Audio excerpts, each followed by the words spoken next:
अमरावती महापालिका निवडणुकीमध्ये भाजप आणि आमदार रवी राणा यांच्या युवा स्वाभिमान पक्षानं युती केली आहे आणि या निवडणुकीमध्ये 87 जागांसाठी भाजपनं 69 तर युवा स्वाभिमान पक्षानं 41 उमेदवार रिंगणामध्ये उतरवलेले आहेत। मात्र या निवडणुकीच्या निमित्तानं रवी राणा आणि तुषार भारतीय यांच्यातल्या वादाचा आता दुसरा अंक पुन्हा सुरू झालाय। अमरावतीमध्ये भाजप आणि युवा स्वाभिमान पक्षाचा वाद चव्हाट्यावर।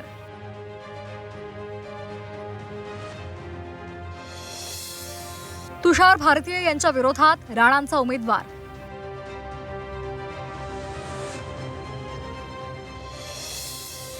बावनकुळेंच्या शिष्टाईला यश येणार। अमरावती महापालिका निवडणुकीमध्ये पुन्हा एकदा रवी राणा विरुद्ध तुषार भारतीय वादाला सुरुवात झाली आहे। भाजप आणि रवी राणा यांची युती असूनही रवी राणा यांनी भाजप उमेदवार तुषार भारतीय यांच्या विरोधात युवा स्वाभिमान पक्षाचा उमेदवार उभा केलाय।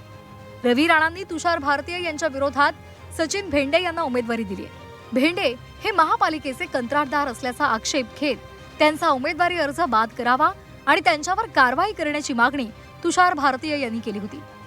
मात्र नाट्यमय घडामोडींनंतर अखेर युवा स्वाभिमान पक्षाचे उमेदवार सचिन भेंडे यांचा उमेदवारी अर्ज कायम ठेवण्यात आलाय। त्यामुळे आता अमरावती महापालिकेच्या निवडणुकीमध्ये युतीत कुस्ती सुरू झाल्याचं दिसतंय। तुषार भारतीय हे निवडणूक निर्णय अधिकाऱ्यांच्या निर्णयाविरोधात न्यायालयामध्ये जाणार आहेत, तर लोकहिताच्या लढ्यात जनतेचा विजय झाल्याची प्रतिक्रिया देत रवी राणांनी भारतीय यांना डिवचलंय।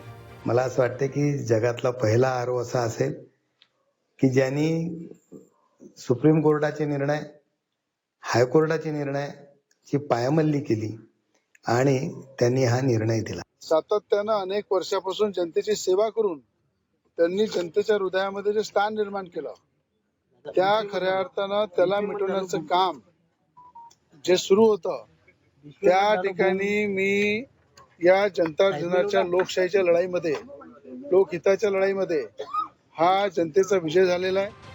अमरावतीमध्ये राणा आणि भारतीय यांच्या वादाचा हा दुसरा अंक भाजपसाठी डोकेदुखी ठरण्याची शक्यता आहे। त्यामुळे प्रकरण वाढण्याच्या आधीच त्यावर तोडगा काढण्याचा जोरदार प्रयत्न भाजपनं सुरू केलाय। मी त्याच्याकडे जाणार आहे। उद्या सकाळी 10 वाजता मी रवी राणाकडे जाणार आहे, त्यांच्याशी चर्चा करणार आहे आणि त्या ठिकाणी जे काही उमेदवार त्यांनी उभे केले आहेत ते परत देण्याची विनंती मी त्यांना करणार आहे। यापूर्वी तुषार भारतीय आणि माजी राज्यमंत्री प्रवीण पोटे यांनी लोकसभा निवडणुकीमध्ये नवनीत राणा यांच्या विरोधात काम केल्याचा आरोप रवी राणा यांनी केला होता, तर तुषार भारतीय यांनी विधानसभा निवडणुकीमध्ये खुद्द रवी राणा यांच्या विरोधात दंड थोपटत निवडणूक लढवली होती। आता महापालिका निवडणुकीमध्ये या दोघांमधील वाद पुन्हा रंगणार की भाजपला त्यावर तोडगा काढण्यात यश येणार याकडेच लक्ष लागलंय।